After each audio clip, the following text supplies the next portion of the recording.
Boa tarde, a graça e a paz do Senhor Jesus. Olha que cenário lindo que nós temos aqui diante de nós em Ubatuba, São Paulo. Ao fundo nós podemos ver duas pessoas ali brincando na água, que é minha esposa e a Isabel. Olha aí que cena linda, né? E aqui nós estamos gravando hoje o capítulo de número 37 do livro de Isaías. Ele tem 38 versículos. Você vai abrir a sua Bíblia para fazer uma leitura prévia antes de nos ouvir. Comamos e bebamos porque amanhã morreremos. Será que é isso mesmo? Vamos comer e beber, que amanhã a gente vai morrer mesmo, acabou, a vida não tem mais significado? Será que é isso mesmo? Abra aí a sua Bíblia para você fazer uma leitura prévia antes de nos ouvir. E nós vamos abordar esse tema. Isaías é um livro que está na Bíblia que tem 66 capítulos. E nós veremos hoje o capítulo de número 37 do livro de Isaías.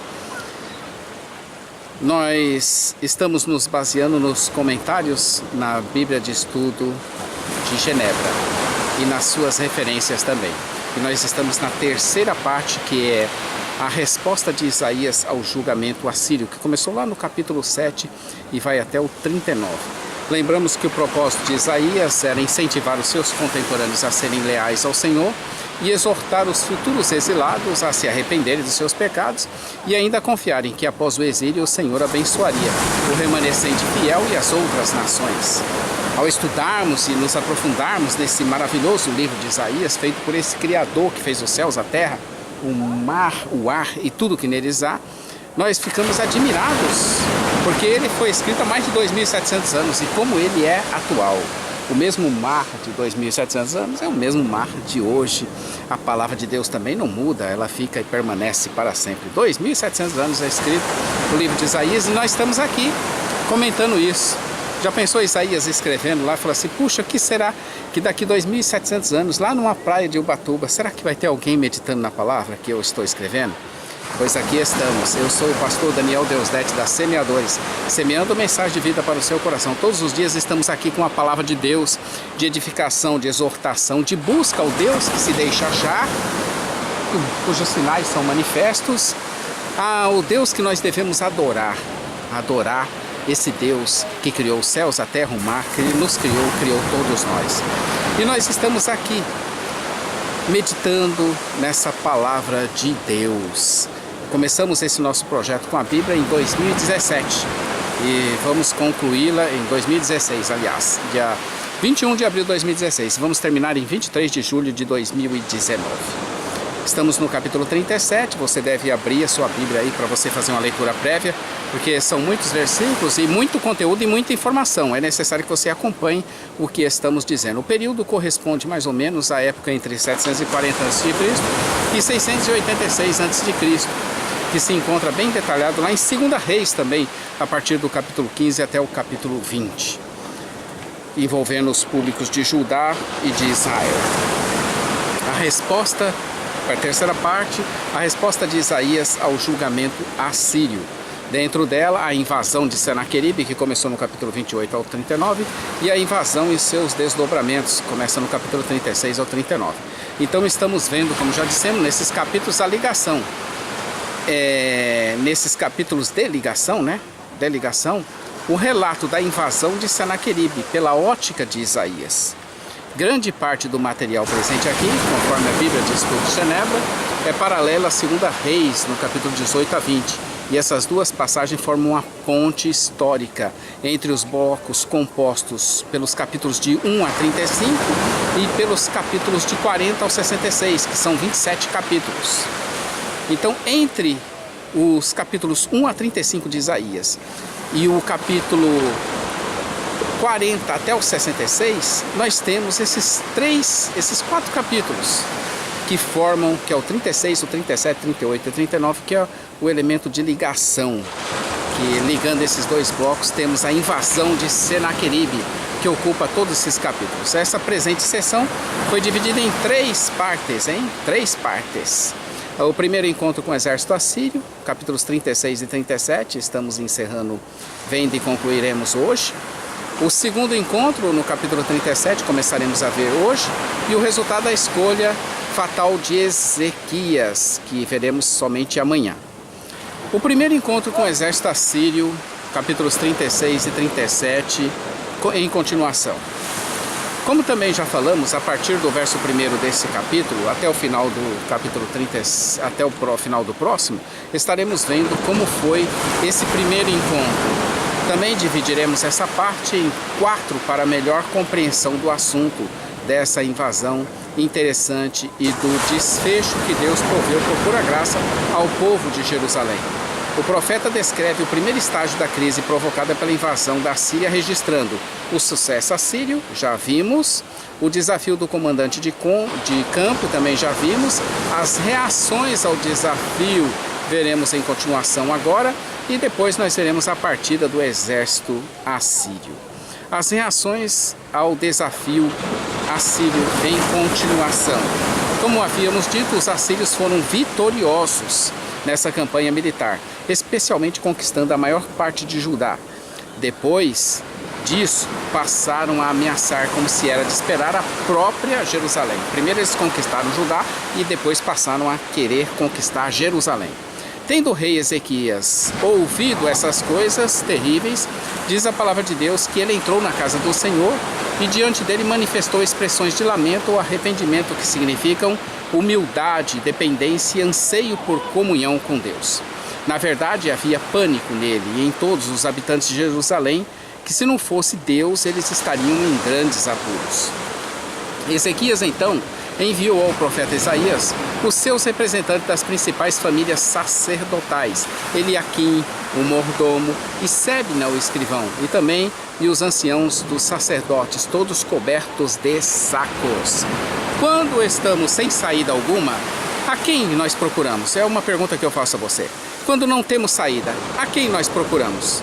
Assim, Ezequias, que não é bobo, juntou os seus melhores representantes e foi ao encontro do profeta, com quem estava a palavra de Deus, para saber o que fazer. O que fazer? Eu não sei o que fazer. Ele foi atrás do profeta. Era esse um tempo de adversidade, durante o qual a lealdade do povo seria testada até o seu limite.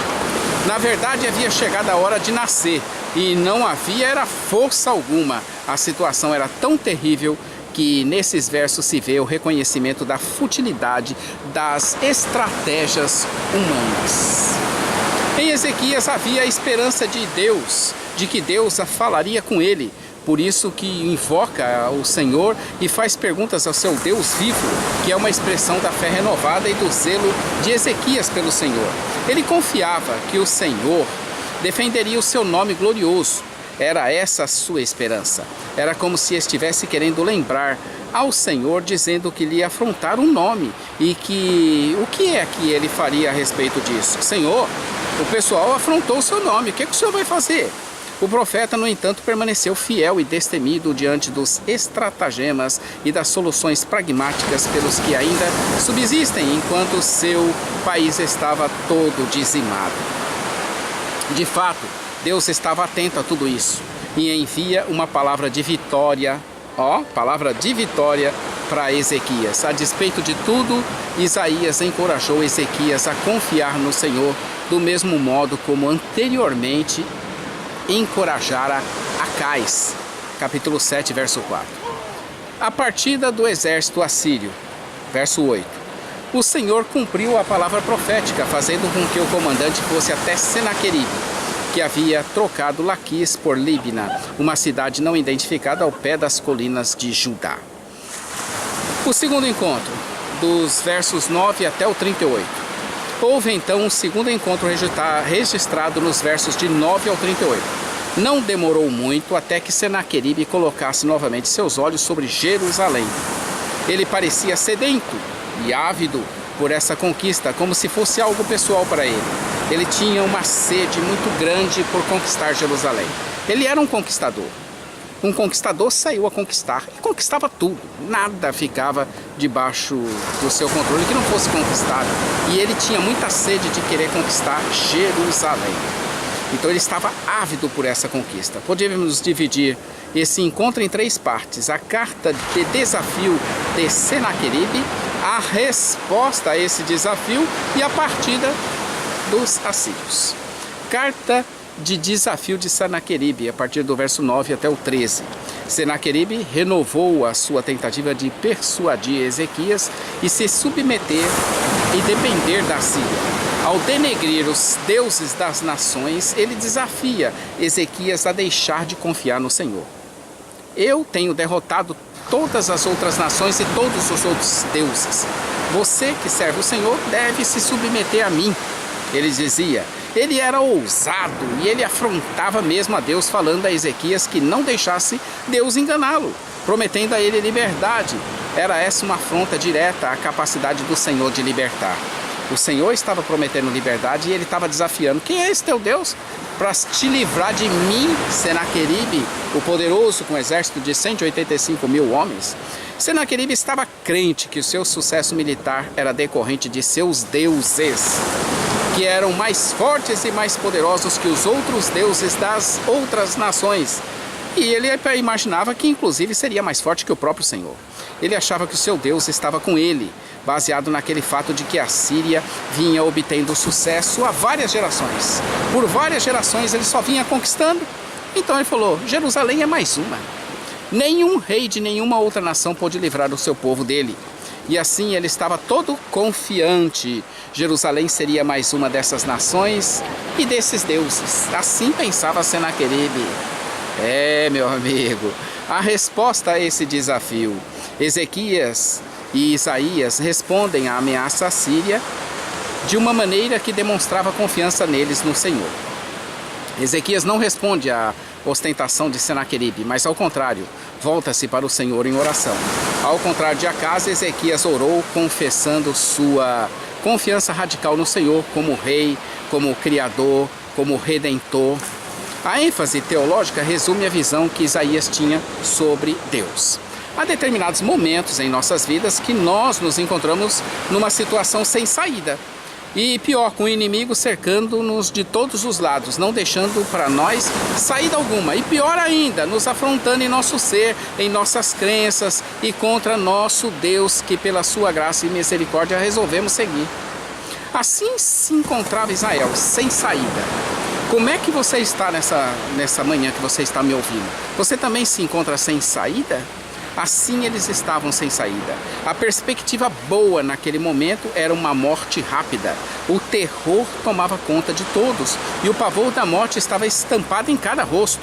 Ele pede no verso 17 para o Senhor se inclinar e ouvir as suas orações. Bem ao contrário dos deuses da Síria, o Senhor podia ver, o Senhor podia ouvir e o Senhor podia agir. Então esse teu Deus é um Deus que ouve, que vê, que age a teu favor. Como todos sabemos, a ressurreição de Cristo, olha que gancho interessante. A ressurreição de Cristo é o pilar de sustentação do cristianismo. Sem ressurreição, diz Paulo, comamos e bebamos, amanhã vamos morrer mesmo. Ele disse isso no capítulo 15 de 1 ao Coríntios, que fala justamente da ressurreição de Cristo. Isaías fala em comamos e bebamos porque amanhã morreremos, mas referindo-se ao povo de Jerusalém, por parte de alguns deles que ao invés de se humilharem como pedia o Senhor, diante do exército de Senaqueribe que os ameaçavam, resolveram fazer uma espécie de banquete de despedida, já que eles iriam morrer mesmo. A sentença de morte estava sobre eles e por medo da morte, ou para recepcioná-la uma vez que seria inevitável, eles resolveram se banquetear até a morte. Do mesmo modo, é por isso que eles falaram, né? Comamos e bebamos que amanhã morreremos. A mesma coisa o cara que pega uma tacinha de cerveja, de pinga, de tudo quanto é coisa, de droga. Eu estou bebendo mesmo, eu quero que morra mesmo, eu não estou nem aí se morrer, se não morrer, eu quero mesmo é curtir. Mas será que nós devemos fazer isso mesmo? Comamos e bebamos que amanhã morreremos?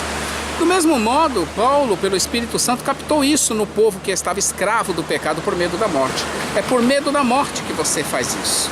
Já que vamos morrer mesmo, por que nós vamos conservar nossa fidelidade a Deus? Esse era o raciocínio. Vamos comer, vamos beber, que vem a morte. Paulo, no capítulo 15 de 1 Coríntios, destaca a importância vital da ressurreição de Cristo. Sem ela não há cristianismo. Sem ela, do que adiantam? Ou do que adiantou eles lutarem contra as bestas feras e enfrentarem a sentença de morte dia após dia? O medo da morte os escravizava à morte.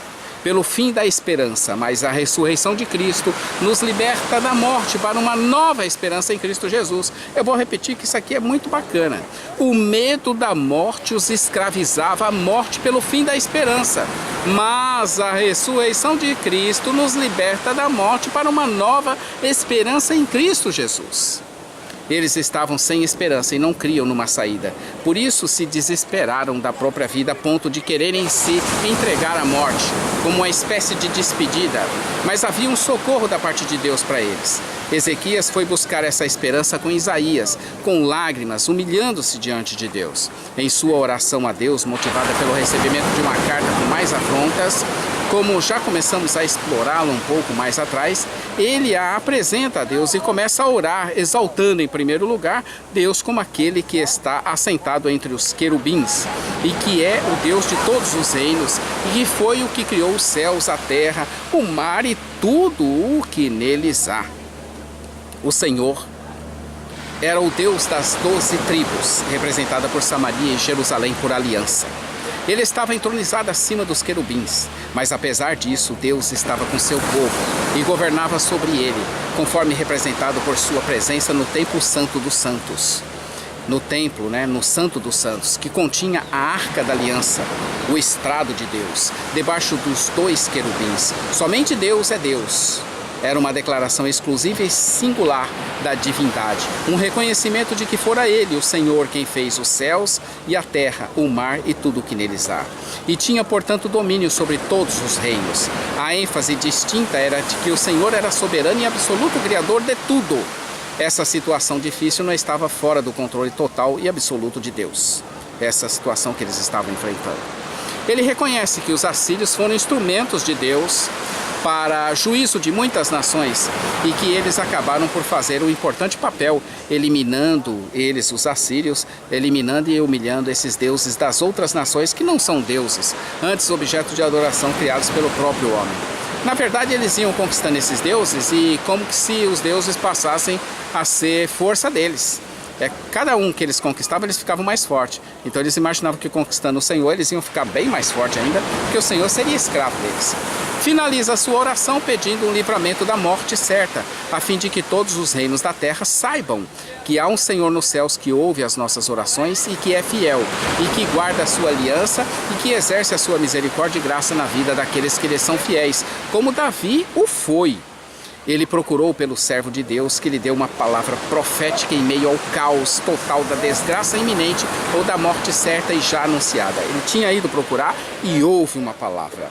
Senaqueribe não iria entrar na cidade, nem uma flecha sequer seria disparada contra Jerusalém. E da mesma forma que ele veio, ele voltaria. Por causa de um rumor que lhe chegaria aos ouvidos, o obrigando a partir imediatamente. E tem mais, lá em sua terra teria um encontro terrível, sabe com quem?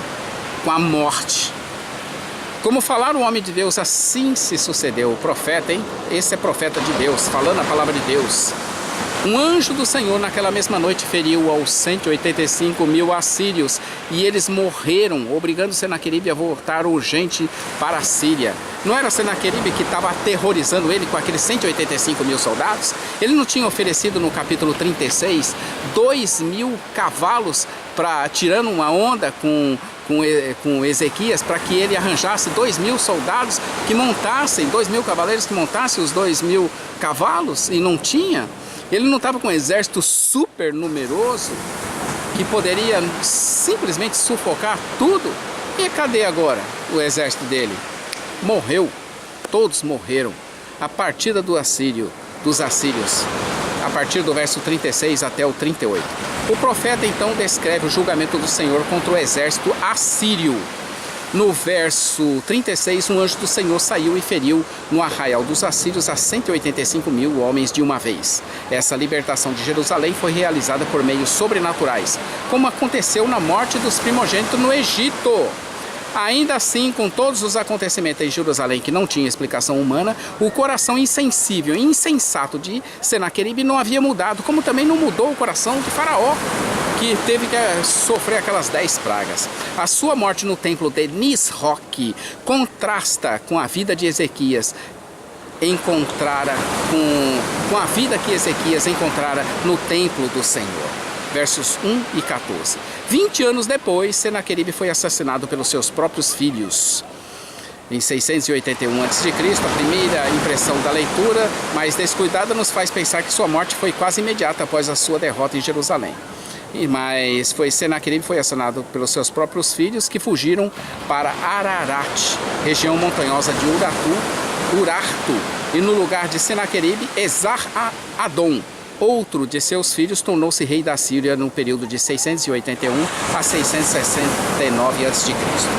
O verso 1 do capítulo 37 diz assim: E aconteceu que, tendo ouvido isto, o rei Ezequias rasgou as suas vestes e se cobriu de saco e entrou na casa do Senhor. É um bom lugar para se entrar quando você está diante do seu inimigo que está te derrotando e que você vê a morte quase certa, não é verdade? O verso 38 diz assim do capítulo 37: E sucedeu que, estando dele prostrado na casa de Nisroque, seu Deus, Adrameleque e Sarezer, seus filhos, o feriram a espada, escaparam para a terra de Ararat, e Esar-Edom, seu filho, reinou em seu lugar. Teria sido melhor para ele não ter afrontado o Deus de Israel. Ai dos que contendem com o Senhor. Está escrito em 1 Samuel 2,10, Salmos 35,1, Isaías 41,11, Isaías 49,25, Jeremias 18,19. Por exemplo, Jeremias 18,19, olha para mim, Senhor, e ouve a voz dos que contendem comigo. 1 Samuel 2,10, os que contendem com o Senhor são quebrantados. Dos céus troveja contra eles o Senhor, julga as extremidades da terra, dá força ao seu rei e exalta o poder do seu ungido. Salmo 35,1, contende, Senhor, com os que contendem contigo, peleja contra os que pelejam contra mim. Isaías 41,11, eis que envergonhados e confundidos serão todos os que estão indignados contra ti, serão reduzidos a nada, e os que contendem contigo perecerão. Isaías 49,25, mas assim diz o Senhor, por certo que os presos se tirarão ao valente e a presa do tirano fugirá, porque eu contenderei com os que contendem comigo e salvarei os teus filhos. Melhor e mais fácil não contender com o Senhor, porque quem somos nós para irmos contra aquele que nos dá a vida? A Assíria tinha tudo de sua habilidade na guerra e do seu arsenal militar. Sua confiança estava apenas na sua própria força e em seus deuses, que nem deuses eram. Senaqueribe não foi bem sucedido no cerco a Jerusalém. O Senhor lutou pelo seu povo por causa da sua fidelidade à promessa feita a Davi. E o Senhor está lutando hoje por ti. E o Senhor vai lutar por ti por causa da promessa, por causa de Jesus Cristo, ao qual Ele deu a sua vida para você hoje ter a sua vida. Se antes éramos inimigos e Ele se animou a morrer por nós, quanto mais agora que Ele já morreu por nós. Amanhã estaremos aqui com outro capítulo interessante, que será Ezequias orando com fé e Deus respondendo, lhe dando um sinal. Olha, ele vai fazer uma viagem no tempo. É isso mesmo. Capítulo 38, nós veremos amanhã. Ezequias orando com fé, Deus respondendo e lhe dando um sinal. Uma viagem no tempo. É uma pena que ele escolheu o passado, eu escolheria o futuro. Mas fica para amanhã. Fiquem com Deus, curta nosso vídeo, inscreva-se no nosso canal. Conheça o nosso blog site jamaisdesista.com.br, onde você encontra a parte escrita dessa narrativa para você aprender e estudar mais ainda. Também conheça a nossa loja virtual, semeadores.com.br, onde você vai encontrar muito material. E nós servimos o Brasil, nós servimos o exterior, nós servimos todo mundo com nossa literatura e com nosso material. Nossa loja fica no centro de Taguatinga, em Brasília. Entre em contato conosco. Também às 8h30 estamos com o programa Momento Missionário. E aos sábados, Momento Missionário Palavra de Vida com o pastor Johnny Ramos. A todos um bom dia, fiquem com Deus, na presença de Deus. Maranata, ora, ora, vem, Senhor Jesus. Deus abençoe sua vida, queridos.